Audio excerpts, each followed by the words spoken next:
Salam, salam damai sejahtera dan salam kasih bagi kita semua di dalam nama Tuhan.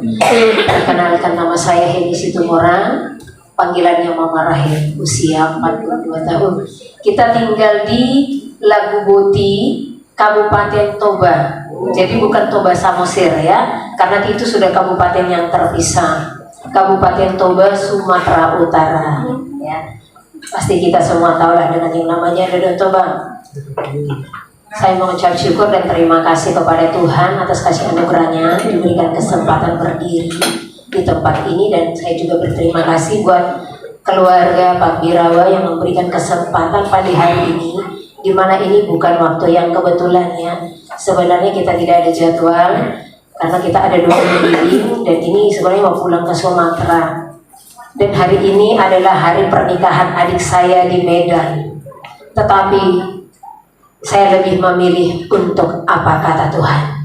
Dan saya berdiri di sini hanya bagi kemuliaannya. Di tempat ini saya mau bersaksi, dan saksiannya bukan pujian, tapi bagaimana Tuhan memanggil saya dan bagaimana Tuhan memilih dan memanggil saya sampai detik ini. Saya Kristen tahun 2016. Sebelumnya hanya status. Kenapa saya katakan demikian? Sebelum 2016 saya tidak mengenal siapa Tuhan. Saya tidak mengenal Dia. Yang saya hanya tahu Dia adalah Tuhan, pencipta langit dan bumi. Tetapi setelah 2016 dengan segala proses, Tuhan membawa saya dan sampai detik ini sudah 8 tahunnya. Bukan pekerjaan yang gampang. Dan ini saya mau bagikan kepada saudara untuk membangkitkan iman ya. Bagaimana Tuhan memilih.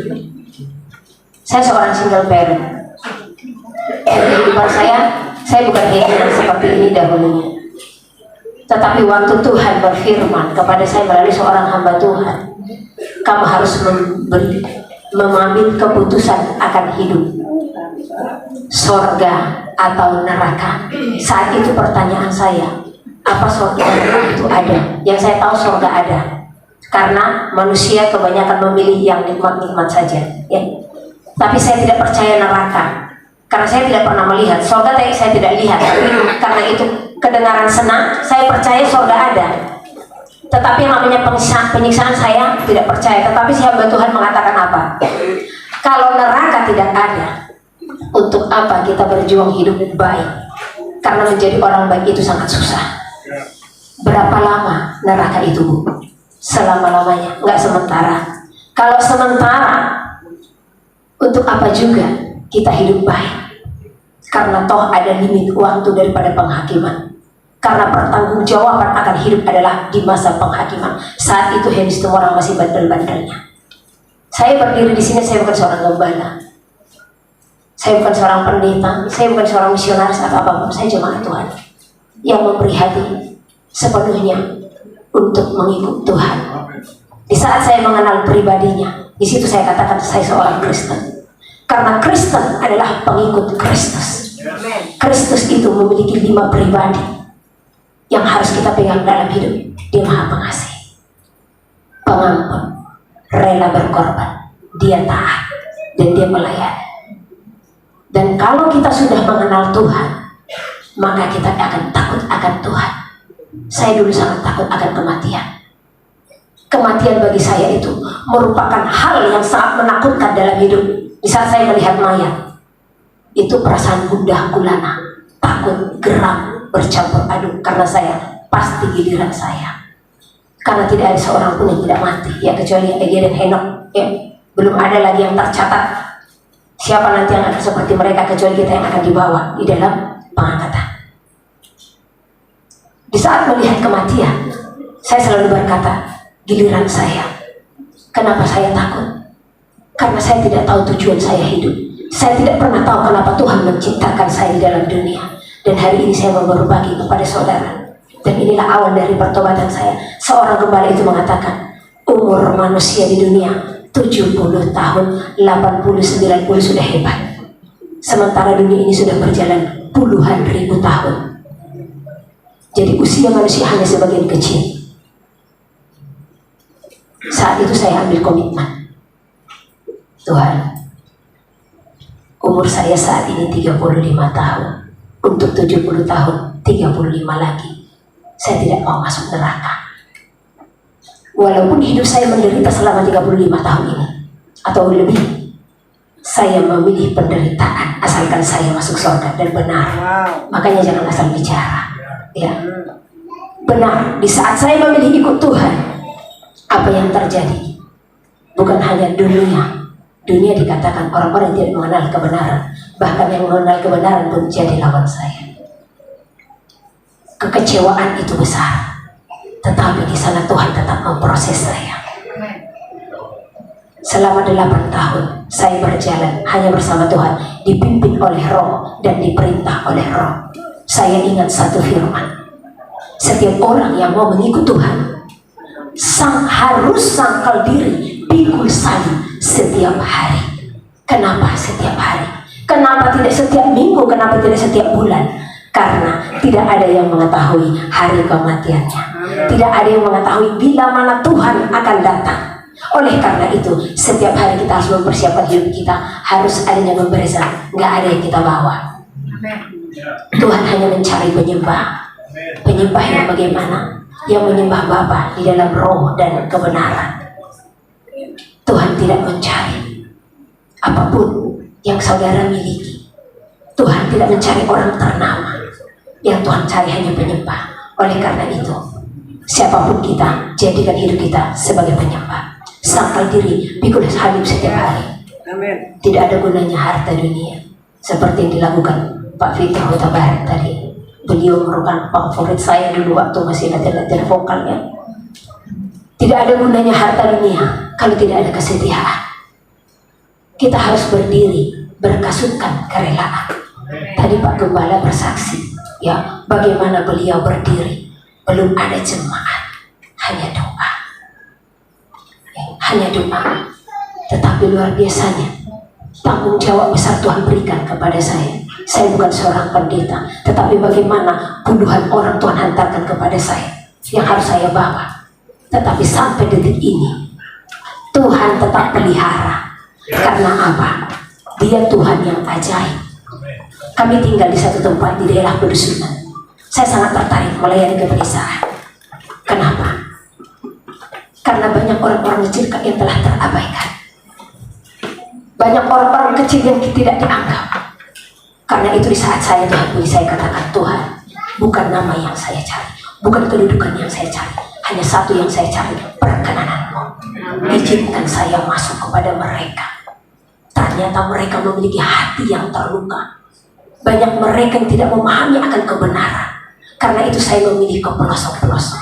Jadi kami tinggal di hutan, di daerah pedalaman. Ada beberapa keluarga yang saya bawa, di mana hidup kami hanya memuji dan menyembah. Mereka yang tadinya hanya penjudi, mereka yang tadinya hanya pemabuk, tetapi saat ini mereka angkat tangan mengikut Tuhan. Tapi proses bukan hal yang gampang. Jadi saya mau kita semua berdiri, mari berdiri teguh. Saya mengalami banyak penganiayaan, saya mengalami banyak penghakiman. Apalagi Henny Situmorang bukanlah seorang sarjana teologi. Henny Situmorang bukanlah orang besar. Bahkan banyak hamba Tuhan yang merongrong dan berusaha untuk menekan saya, mau fitnah, menghujat saya. Tetapi apa yang Tuhan ajarkan? Anakku, pandang seseorang secara roh, bukan secara jasmani. Karena jikalau engkau melihat seseorang secara jasmani, maka engkau akan kecewa. Tetapi lihat dia secara roh. Sebab barang siapa melakukan kejahatan di hadapanku, maka rohnya terkungkung. Dari hari itu saya belajar untuk tidak kepahitan, untuk tidak membenci. Karena firman Tuhan mengatakan, barang siapa membenci saudaranya, ia sama dengan seorang pembunuh manusia. Seorang pembunuh manusia tidak akan mendapatkan hidup yang layak. Oleh karena itu, ini yang banyak. Dari bulan Oktober, November, Desember, Januari, Februari, kaki ini Tuhan arahkan. Saya tidak diutus gereja manapun, hanya Roh Kudus yang mengutus. Anakku, pergi ke Sulawesi, pergi ke NTT, pergi ke NTB. Saya tidak punya uang. Saya tidak punya ATM untuk saya gesek, tapi saya punya Tuhan. Di saat saya tidak punya uang, di situ Tuhan buka jalan. Asalkan di saat Tuhan mengutus, jangan pernah meragukan Dia yang mengutus, maka Tuhan akan bukakan. Bulan Oktober saya diperintahkan keliling 5 provinsi di Sulawesi. Hanya untuk apa? Berdoa, menyampaikan pesan Tuhan. Ya, memang keras. Makanya Hedi Situmorang dikenal dengan nabi palsu. Sebenarnya orang yang memberi gelar itu, ya. Nah, orang yang mengatakan nabi, saya sendiri hanya mengatakan saya adalah milik Tuhan. Ya. Saya diperintahkan dengan tanpa uang, tetapi 5 provinsi Tuhan percayakan. Apa yang terjadi? Saya hanya katakan ya Tuhan, dan sampai saat ini bukan hanya 5 provinsi dari Oktober, sudah berapa provinsi? Ya, 5 provinsi Sulawesi, NTT, NTB, Surabaya. Ini dari Surabaya ke sini, DKI, ya sudah berapa provinsi. Tapi Tuhan tetap pelihara. Oleh karena itu, janganlah tumpul iman saudara.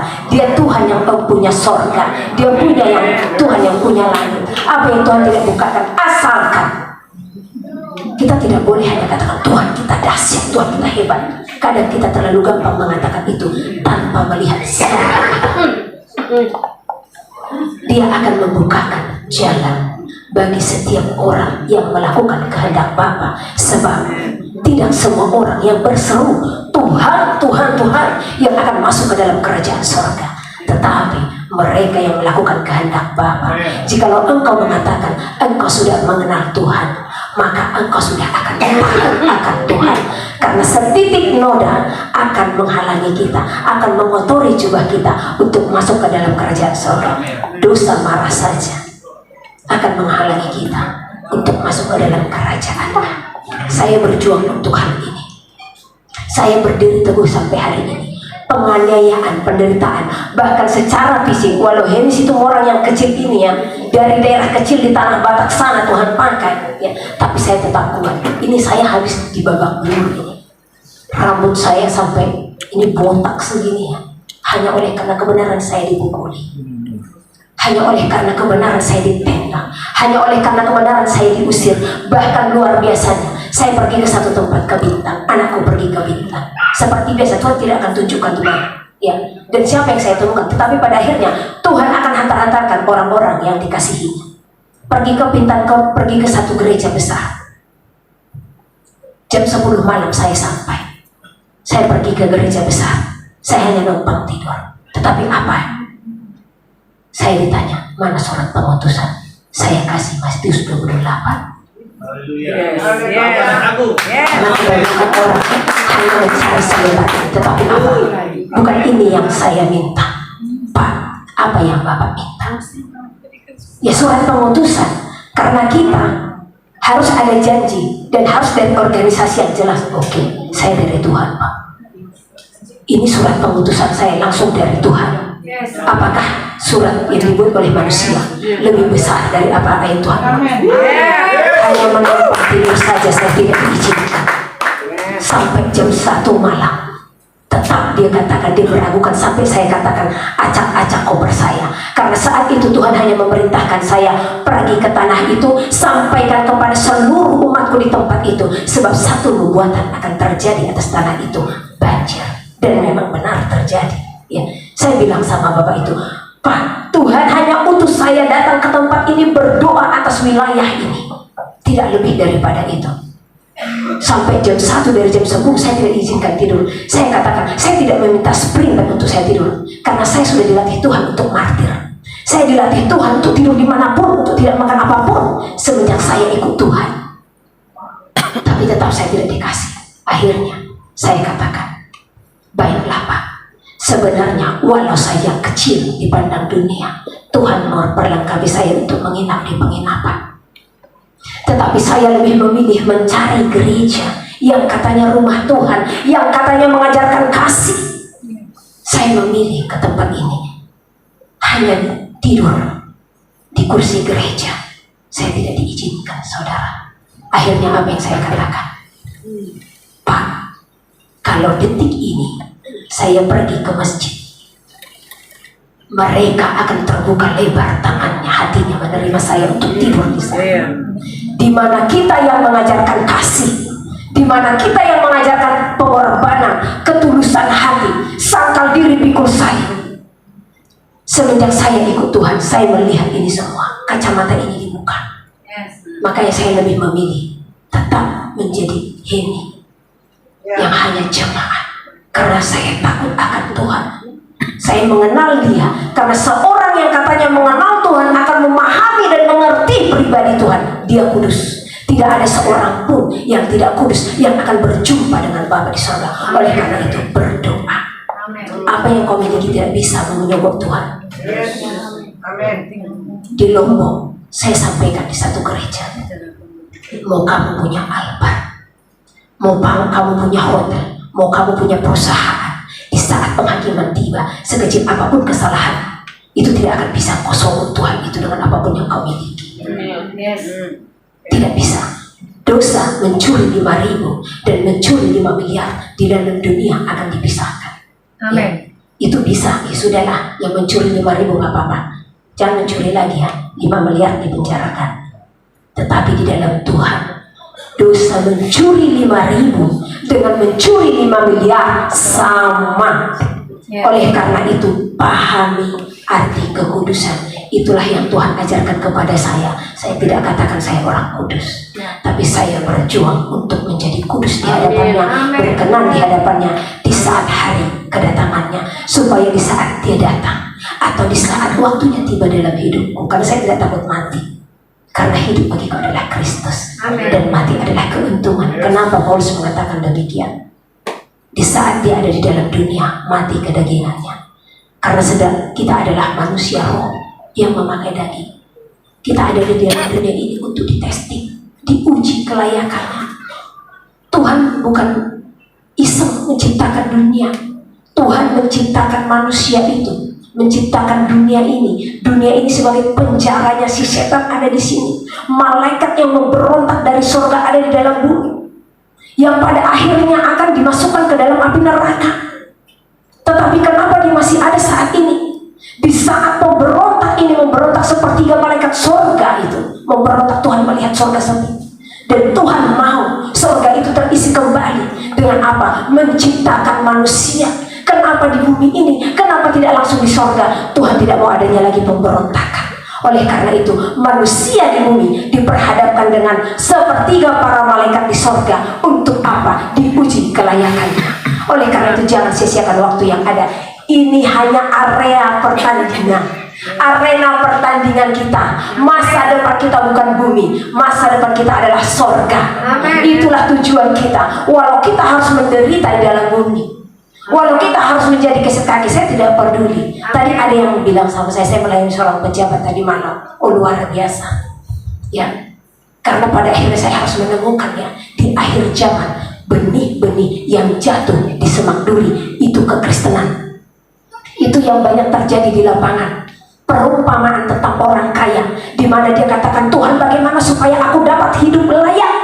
Tuhan katakan jangan membunuh, jangan berzina, segala macam. Dia lakukan sejak muda. Tetapi pada akhirnya Tuhan berfirman apa kepadanya? Pergilah, jual hartamu, bagi-bagikan kepada orang lain. Si orang kaya pun kecewa. Tuhan pun bersedih. Kenapa Tuhan bersedih? Luar biasa dia melakukan hukum-hukum Tuhan, tetapi perkara daging dia tidak bisa melepaskan. Jadi kalau saudara belum bisa melakukan hal seperti itu, belum murid namanya, harus sampai ke tahap itu. Kalau hari ini Tuhan berfirman, jual Alphardmu, bagikan kepada pemulung di sana, harus siap. Amin. Karena kelak Tuhan akan menuntut pertanggungjawaban akan apa yang Tuhan berikan kepada saudara dan saya. Aset-aset yang Tuhan titipkan adalah pertanggungjawaban yang kelak akan kita pertanggungjawabkan di hadapan Tuhan. Jadi jangan berkata itu adalah milik saudara. 1 tahun saya tidak berani menyanyikan lagu Sekarang hidupku telah ditebus oleh kuasa darah yang kudus. Sekarang hidupku bukan milikku lagi.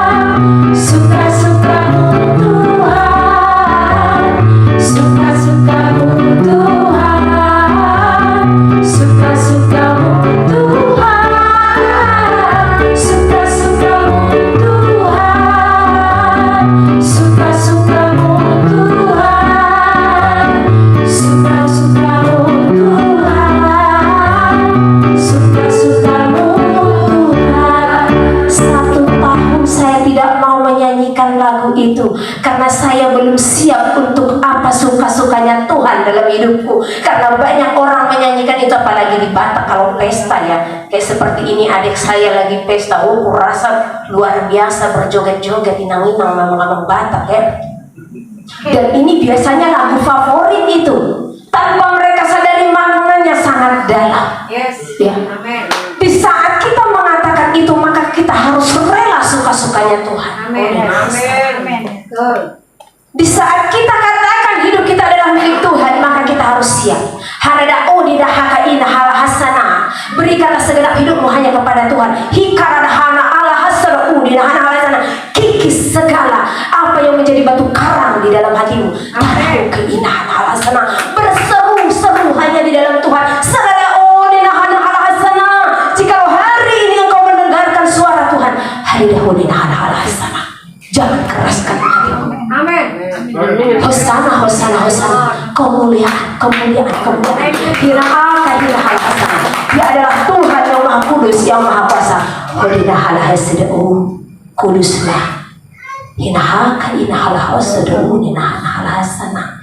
Sebab Tuhan adalah kudus. Amin. Dialah yang mempunyai hidupmu. Maka hiduplah di dalam kekudusan. Berjuang, berjuang, dan berjuang. Ini akhir zaman. Pekerjaan setan semakin besar di akhir zaman, tetapi di saat setan semakin luar biasa menyatakan pekerjaannya, semakin luar biasa patahkan kedaginganmu, sangkal diri, pikul salib setiap kuat. Setiap orang yang mau mengikut Tuhan akan menderita aniaya. Kalau engkau belum siap martir, maka engkau belum murid. Saya katakan sama Tuhan, saya siap martir untuk engkau bagi kemuliaan. Izinkan saya berdoa, karena ini jam 7, saya harus live streaming ya. Bagi yang mau mendengarkan khotbah, channel itu saya Heni Situmorang, aslinya itu ya, nama saya asli, karena banyak juga video bukan nama saya. Heni Situmorang. Izinkan saya menaikkan doa kepada saudara. Hosana, hosana,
kerinduan-Mu persatuan akan umat.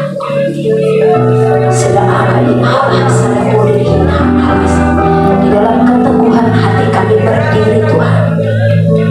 Kami katakan, ini kami Bapa yang Engkau cari. Ini kami Bapa yang Engkau rindukan sebagai penyembah-penyembah-Mu yang menyembah Engkau Bapa di dalam roh dan kebenaran. Kami bertekuk lutut di hadapan-Mu, roh kami sujud menyembah-Mu Bapa. Hamba berdoa bagi tempat ini yang Engkau pakai Tuhan bagi persekutuan-Mu Bapa. Dalam Engkau memberkati keluarga ini Bapa. Engkau yang memakai keluarga Pak Wirawan Bapa hanya bagi kemuliaan-Mu sendiri hal hasan. Oh dan kain hal hasan, dan hal hasan nama-Mu lah yang dipermuliakan. Glory, glory, glory, glory. Seluruh kami yang ada di tempat ini adalah jemaat-jemaat-Mu ya Bapa. Kami tahu kelak Tuhan kami akan mempertanggungjawabkan segala perbuatan kami di hadapan-Mu. Oleh karena itu kami berdiri di tempat ini Bapa. Kami mau selidiki kami, selidiki hati kami, agar setiap kami mengenal pribadi Tuhan, agar setiap kami mengetahui segala rancangan-Mu dalam kehidupan kami. Glory, glory, glory. Engkau berkati setiap apa yang dilakukan oleh jemaat yang ada di tempat ini Bapa. Hamba menyerahkan segala pekerjaan mereka. Engkau yang memakai kami hanya bagi kemuliaan. Engkau menjauhkan kami dari segala kesusahan Bapa. Engkau menjauhkan kami Bapa dari segala kesukaran. Sebab kami tahu masa sukar sedang terjadi di bumi, di mana umat-Mu sulit Tuhan untuk teguh datang kepada-Mu. Namun kami mau berjuang di dalam perjuangan kami ini. Kami memohon kekuatan keteguhan daripada Engkau. Jamah setiap kami, urapi setiap kami Bapa. Engkau memberikan kesehatan Tuhan kepada setiap kami yang ada di tempat ini. Kami tahu ya Bapa, di dalam kesehatan kami semakin nyata Tuhan kemuliaan Engkau nyatakan. Terlebih orang-orang pilihan yang Engkau pakai Bapa untuk memberitakan Injil sampai ke seluruh penjuru bumi.